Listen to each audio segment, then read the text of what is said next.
China കരഞ്ഞ് നിലവിളിക്കുകയാണ്. അയ്യോ, India ഞങ്ങളെ ഇട്ടിട്ട് പോകല്ലേ, ഇന്ത്യ അല്ലാതെ ഞങ്ങൾക്ക് മറ്റാരുമില്ല, ഇന്ത്യയാണ് ഞങ്ങളുടെ ചങ്ക്, മോദിയാണ് എൻ്റെ ഏറ്റവും അടുത്ത കൂട്ടുകാരൻ, ഇന്ത്യ ഞങ്ങളെ വിട്ടു പോകല്ലേ എന്നൊക്കെ പറഞ്ഞ് ചൈന നിലവിളിക്കുകയാണ്. അതായത് ചൈനയുടെ ചങ്കിൽ ഇന്ത്യ എന്നാണ് ചൈന ഇപ്പോൾ പറയുന്നത്. ഇതുമായി ബന്ധപ്പെട്ട് ജിതിൻ ജേക്കബ് ഒരു പോസ്റ്റ് ഇട്ടിട്ടുണ്ട്. ആ പോസ്റ്റ് ഇപ്പോൾ ചർച്ചയാവുന്നുമുണ്ട്. പോസ്റ്റ് ഇങ്ങനെയാണ്: ചൈനയുടെ കരച്ചിൽ, ഓപ്പറേഷൻ സിന്ദൂറിലെ ഇന്ത്യയുടെ വിജയത്തെ പാകിസ്ഥാൻ അംഗീകരിക്കുന്നതിൽ അത്ഭുതമൊന്നുമില്ല.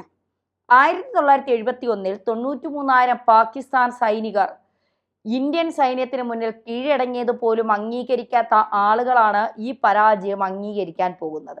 അതേസമയം നമ്മുടെ നാട്ടിൽ ഒരു വശത്ത് യുദ്ധമരുതേ എന്ന് മോങ്ങുകയും മറുവശത്ത് പാകിസ്ഥാൻ, ചൈന അവർക്ക് നൽകിയ ആയുധങ്ങളും യുദ്ധവിമാനങ്ങളും ഉപയോഗിച്ച് ഇന്ത്യൻ യുദ്ധവിമാനങ്ങൾ വെടിവെച്ചിട്ടു, ഇന്ത്യക്ക് കനത്ത നഷ്ടം വന്നു എന്ന പാകിസ്ഥാൻ ഉയർത്തിയ പ്രചാരണം വിശ്വസിച്ചുകൊണ്ട് ഉള്ളിൽ ആഹ്ലാദിക്കുകയും ചെയ്ത കുറേ ആളുകളുണ്ട്. അവർ അറിയാൻ വേണ്ടി മാത്രമാണ് ഇത് എഴുതുന്നത്. ഒരു മനസ്സുഖം, വേറെ ഒന്നുമില്ല. എത്ര വ്യാജ പ്രചരണം നടത്തിയാലും അതിന് അധികം ആയുസ് ഉണ്ടാകില്ല എന്ന് ഇന്ന് വീണ്ടും തെളിഞ്ഞു. ചൈനയുടെ പ്രതിരോധ കമ്പനികളുടെ ഷെയറുകൾ മുഴുവൻ അടിച്ച് താഴെപ്പോയി. 9% വരെയാണ് തകർച്ച നേരിട്ടിരിക്കുന്നത്. ചൈന നൽകിയ ആയുധങ്ങളുമായി ഇന്ത്യയെ പ്രതിരോധിക്കാനും ആക്രമിക്കാനും ശ്രമിച്ച പാകിസ്ഥാൻ സൈന്യം ദയനീയമായി അതിൽ പരാജയപ്പെട്ടു എന്ന് ലോകം മുഴുവൻ അംഗീകരിച്ചു കഴിഞ്ഞു. അതിൻ്റെ പ്രതിഫലനമാണ് ആയുധ നിർമ്മാതാക്കളായ ചൈനീസ് കമ്പനികളുടെ സ്റ്റോക്ക് മാർക്കറ്റിലെ തകർച്ച സൂചിപ്പിക്കുന്നത്. ചൈനയുടെ ദീർഘദൂര സർഫസ് ടു എയർ മിസൈൽ സംവിധാനമാണ് HQ-9. ശത്രു വിമാനങ്ങളെയും ക്രൂസ് ബലസ്റ്റിക് മിസൈലുകളെയും ഡ്രോണുകളെയും തടയാനും നശിപ്പിക്കാനും കഴിയുമെന്ന് കരുതപ്പെട്ട ആധുനിക സംവിധാനം. പാകിസ്ഥാന്റെ വ്യോമ പ്രതിരോധത്തിന്റെ മൂലക്കല്ലായി എഴുന്നള്ളിക്കപ്പെടുന്ന ഈ സംവിധാനത്തിന് പക്ഷേ ഇന്ത്യ തൊടുത്ത മിസൈലുകളിൽ ഒരെണ്ണത്തെ പോലും തടയാൻ കഴിഞ്ഞില്ലെന്ന് മാത്രമല്ല, ലാഹോറിൽ സ്വയം സംരക്ഷിക്കാനും കഴിഞ്ഞില്ല. അവിടെ ഉണ്ടായിരുന്ന HQ-9P, HQ-60 സംവിധാനങ്ങൾ, ഇസ്രായേൽ നിർമ്മിതമായ ഹാർപ്പി മിസൈലുകളും S-400 സുദർശന ചക്രവും പ്രയോഗിച്ച ഇന്ത്യ തകർത്ത് കളഞ്ഞു. ചൈനയുടെ പ്രതിരോധ വ്യവസായത്തിന് തന്നെ ഇത് കനത്ത നാണക്കേടായി.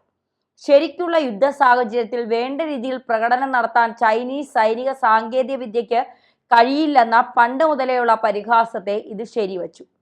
ചൈനയുടെ നാവിഗേഷൻ സംവിധാനമാണ് പാകിസ്ഥാൻ ഉപയോഗിക്കുന്നത്.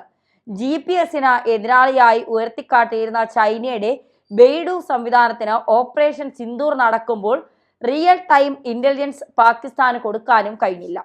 2020 ഇന്ത്യ ചൈന സംഘർഷത്തിൽ ഇന്ത്യയുടെ 20 സൈനികർ രക്തസാക്ഷികളായപ്പോൾ ചൈനയുടെ 40ഓളം ചൈനീസ് സൈനികർ മരിച്ചെന്നാണ് അന്താരാഷ്ട്ര മാധ്യമങ്ങൾ പറയുന്നത്. ചൈനയോട് മുഖാമുഖം നിൽക്കാൻ മാത്രമല്ല, സൈനികമായി ചെറുത്തു നിൽക്കാനും ഇന്ത്യക്ക് കഴിയുമെന്ന് ലോകത്തിന് ബോധ്യപ്പെട്ട നിമിഷമായിരുന്നു അത്. ആ പ്രതിച്ഛായ ഓപ്പറേഷൻ സിന്ദൂർ കൂടുതൽ ശക്തിപ്പെടുത്തുകയാണ്. ആഗോള സൈനിക ശക്തിയായി ലോകത്തെ ബോധ്യപ്പെടുത്താൻ തള്ളിമറിക്കുന്ന ചൈന വെറും പൊള്ള മാത്രമാണെന്ന് ഇന്ത്യ നടത്തിയ ഓപ്പറേഷൻ സിന്ദൂർ കഴിയുമ്പോൾ ഒരിക്കൽ കൂടി ലോകത്തിന് മനസ്സിലായി. പണി പാളി എന്ന് മനസ്സിലായപ്പോഴാണ് ഇന്ത്യയിലെ പാകിസ്ഥാൻ ചൈന അനുകൂല മാധ്യമമായ ഹിന്ദുവിനെ കൊണ്ട് ഇന്ത്യയുടെ യുദ്ധവിമാനങ്ങൾ പാകിസ്ഥാൻ തകർത്തു എന്ന് വ്യാജ വാർത്ത കൊടുപ്പിക്കുകയും നിമിഷ നേരം കൊണ്ട് അത് ലോകം മുഴുവൻ പ്രചരിപ്പിക്കാൻ ചൈന ശ്രമിച്ചത്. പക്ഷെ യാഥാർത്ഥ്യം എത്ര നേരം മറച്ചു വെക്കാൻ കഴിയും? എത്ര വ്യാജ പ്രചരണങ്ങൾ നടത്തിയാലും സത്യം മറനീക്കി പുറത്തു വരിക തന്നെ ചെയ്യും. ചൈന വെറും ഊതിപ്പെരുപ്പിച്ച ബലൂണാണ്. ചൈനയുടെ പ്രതിരോധ ഉൽപ്പന്നങ്ങൾ ഇനി ഒരു രാജ്യവും വിശ്വസിച്ച് വാങ്ങില്ല എന്ന് മാത്രമല്ല, തങ്ങൾ വലിയ സംഭവമാണെന്ന് ഞെളിഞ്ഞു നടക്കാനും ഇനി കഴിയില്ല. ഓപ്പറേഷൻ സിന്ദൂർ വഴി ഇന്ത്യ അടിച്ചത് പാകിസ്ഥാനിട്ടാണെങ്കിലും കൊണ്ടത് ചൈനയ്ക്ക് തന്നെയാണ്. യുദ്ധമരുതേ എന്ന നിലവിളിക്ക് പിന്നിൽ ചൈനയുടെ കരങ്ങളായിരുന്നോ എന്ന് സംശയിച്ചാലും തെറ്റില്ല. ഇന്ത്യ പാകിസ്ഥാനെ ആക്രമിച്ചാൽ ചൈനയുടെ ആയുധങ്ങൾ ഉപയോഗിക്കുന്ന പാകിസ്ഥാന് പിടിച്ചു നിൽക്കാനാകില്ല എന്ന് മാത്രമല്ല, നല്ല തിരിച്ചടി കിട്ടുകയും ചെയ്യുമെന്ന് ചൈനയ്ക്ക് അറിയാമായിരുന്നു. അതുപോലെ സംഭവിക്കുകയും ചൈന ലോകത്തിനു മുന്നിൽ നാണം കെടുകയും ചെയ്തു. യുദ്ധമരുതേ എന്ന് നിലവിളിക്കുന്നതിന് പകരം ഇന്ത്യക്കെതിരെ ഭീകരാക്രമണത്തിന് പോകരുത് എന്ന് പാകിസ്ഥാനോട് പറയുകയാണ് വേണ്ടത്. പാകിസ്ഥാൻ ഇനിയും ഇന്ത്യക്കെതിരെ വന്നാൽ അവരുടെ ന്യൂക്ലിയർ കേന്ദ്രങ്ങളിൽ വരെ കയറി ഇന്ത്യ അടിക്കും. ഞങ്ങൾ ന്യൂക്ലിയർ ശക്തികളാണെന്ന് പറഞ്ഞുള്ള ബ്ലാക്ക് മെയിലിങ്ങും ഇനി നടക്കില്ല എന്ന് വ്യക്തമായല്ലോ. ഇന്ത്യ സമാധാനം ആഗ്രഹിക്കുന്ന ഒരു രാജ്യമാണ്. ആരെയും അങ്ങോട്ട് കയറി ആക്രമിക്കില്ല. പക്ഷേ ഇങ്ങോട്ട് വന്നാൽ ന്യൂക്ലിയർ ശക്തിയാണെന്നൊന്നും നോക്കില്ല, കയറി മേയും എന്നും മനസ്സിലായില്ലേ? ചൈനയ്ക്ക് കൂടുതൽ നാണം കെടേണ്ട എങ്കിൽ യുദ്ധമരുതേ നിലവിളി സ്പോൺസർ ചെയ്താൽ പോരെ, മറിച്ച് പാകിസ്ഥാനോട് തീവ്രവാദികളെ തലപൊക്കാൻ അനുവദിക്കരുത് എന്ന് പറയണം. അല്ലെങ്കിൽ ഇനിയും ചൈന നാണം കെടും. പാകിസ്ഥാനെ പറ്റിച്ചതുപോലെ എത്ര ആഫ്രിക്കൻ രാജ്യങ്ങളെ ആയുധങ്ങൾ നൽകി ചൈന പറ്റിച്ചിട്ടുണ്ടോ ആവോ. എന്തായാലും സോഷ്യൽ മീഡിയയിലെ യുദ്ധ വീഡിയോകളും AI വെച്ച് നിർമ്മിച്ച വീഡിയോകളും കണ്ട് പാകിസ്ഥാൻ ഇന്ത്യയെ തകർത്തു, ബാംഗ്ലൂർ തുറമുഖം മുതൽ കറാച്ചി നാവിക കേന്ദ്രം വരെ തകർത്തു എന്ന് പറഞ്ഞ് പച്ചകൾ ആഘോഷത്തിലാണ്. അടിച്ചവനും അടി കൊണ്ടവനും സന്തോഷത്തിൽ, അതേസമയം കണ്ടു നിന്നവനാണ് കരച്ചിൽ. എന്താ അല്ലേ?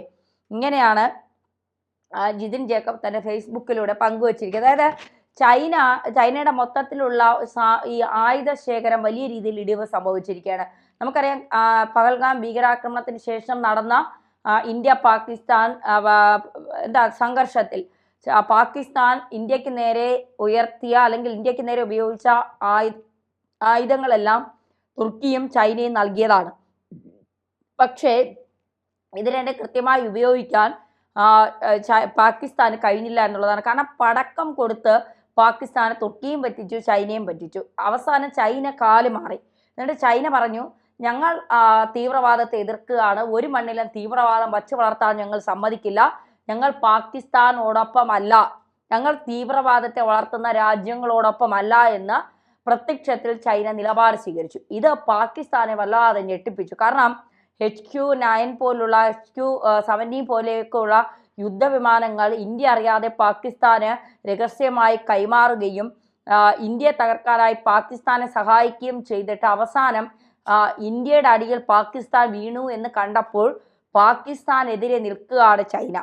അപ്പോൾ പാകിസ്ഥാന് മനസ്സിലായി ചൈന ചതിക്കും, ചൈനയെ കൂടെ കൂട്ടിയാൽ തങ്ങൾക്ക് കിട്ടാൻ പോകുന്ന പടി വളരെ വലുതായിരിക്കുമെന്ന് മനസ്സിലായ പാകിസ്ഥാൻ ചൈനയെ മാറ്റി നിർത്തിക്കൊണ്ട് തുർക്കിയോടൊപ്പം കൂടുതൽ അടുക്കാൻ ശ്രമിക്കുകയാണ്. തുർക്കി പറയുകയാണ്, ഇന്ത്യ നയതന്ത്രപരമായും വ്യാപാരപരമായും ഒക്കെ ഉള്ള ബന്ധം ഞങ്ങളുമായിട്ട് അവസാനിച്ചാൽ ഞങ്ങൾക്ക് വെറും പുല്ലാണ്, ഞങ്ങൾ പാകിസ്ഥാനുമായി കൂട്ടുകൂടും, പാകിസ്ഥാൻ തീവ്രവാദത്തെ വളർത്തിയാലും പാകിസ്ഥാൻ തെറ്റ് ചെയ്താലും ഞങ്ങൾ പാകിസ്ഥാനോടൊപ്പം നിൽക്കുമെന്ന്. അപ്പോൾ ഇന്ത്യ പറഞ്ഞു, നിന്നോ, ഞങ്ങൾക്കൊരു പ്രശ്നവുമില്ല. നയതന്ത്രപരമായ വിലക്കും വ്യാപാര വിലക്കും ഒക്കെ വരുമ്പോൾ സ്വാഭാവികമായും സാമ്പത്തികമായി മുന്നിൽ നിൽക്കുന്ന തുർക്കി സാമ്പത്തികമായി തളരുമെന്നുള്ള കാര്യത്തിൽ സംശയം വേണ്ട. കാരണം ഇന്ത്യയിലെ 148 കോടി ജനങ്ങളുള്ള ഒരു വിപണി ഇനി തുർക്കിക്ക് വേറൊരു രാജ്യത്ത് നിന്ന് കിട്ടില്ല എന്നുള്ളത് യാഥാർത്ഥ്യമാണ്. കാരണം തുർക്കിയുടെ ആപ്പിളുകളൊക്കെ ഏറ്റവും കൂടുതൽ വിറ്റഴിക്കപ്പെടുന്നത് ഇന്ത്യൻ മാർക്കറ്റിലാണ്. മാത്രമല്ല ടൂറിസം, തുർക്കിക്ക് ഏറ്റവും കൂടുതൽ ടൂറിസ്റ്റുകൾ വരുന്നത് ഇന്ത്യയിൽ നിന്നാണ്. ഏകദേശം 4-5 ലക്ഷം വരെ ആളുകളാണ് ഒരു വർഷത്തിൽ ഇന്ത്യയിൽ നിന്ന് തുർക്കി സന്ദർശിക്കാനായി എത്തുന്നതെന്നാണ് കണക്കുകൾ. അപ്പോൾ അങ്ങനെ അത്രയും വരുമാനം, ഈ 4000, 5000, 7000 കോടി വരെ ഈ ടൂറിസ്റ്റ് മേഖലയിൽ നിന്ന് തുർക്കിക്ക് വരുമാനം കിട്ടുന്നു എന്നാണ് പറയുന്നത്, ഇന്ത്യയിൽ നിന്ന് മാത്രം. അപ്പോൾ അത് ഒറ്റയടിക്ക് ഇല്ലാതാകുമ്പോൾ, തുർക്കിയുടെ വ്യാപാരം ഇന്ത്യൻ മാർക്കറ്റിൽ ഇല്ലാതാകുമ്പോൾ തുർക്കി പാകിസ്ഥാനേക്കാൾ പിച്ചച്ചട്ടി എടുക്കുമെന്ന കാര്യത്തിൽ സംശയമില്ല. അപ്പോഴും ചൈന പിടിച്ചു നിൽക്കാം. കാരണം ചതിക്കാൻ ചൈനയ്ക്ക് മാത്രമേ അറിയാവൂ, ചതിച്ച് കൂടെ നിൽക്കാൻ ചൈനയ്ക്ക് മാത്രമേ അറിയാവൂ. പക്ഷെ ഇന്ത്യക്ക് ചൈനയുടെ ചതി അറിയാം. അതുകൊണ്ട് ഒരു കൈ അകലം പാലിച്ച് ഇന്ത്യ ചൈനയെ നിർത്തുള്ളൂ എന്നുള്ളത് യാഥാർത്ഥ്യവുമാണ്.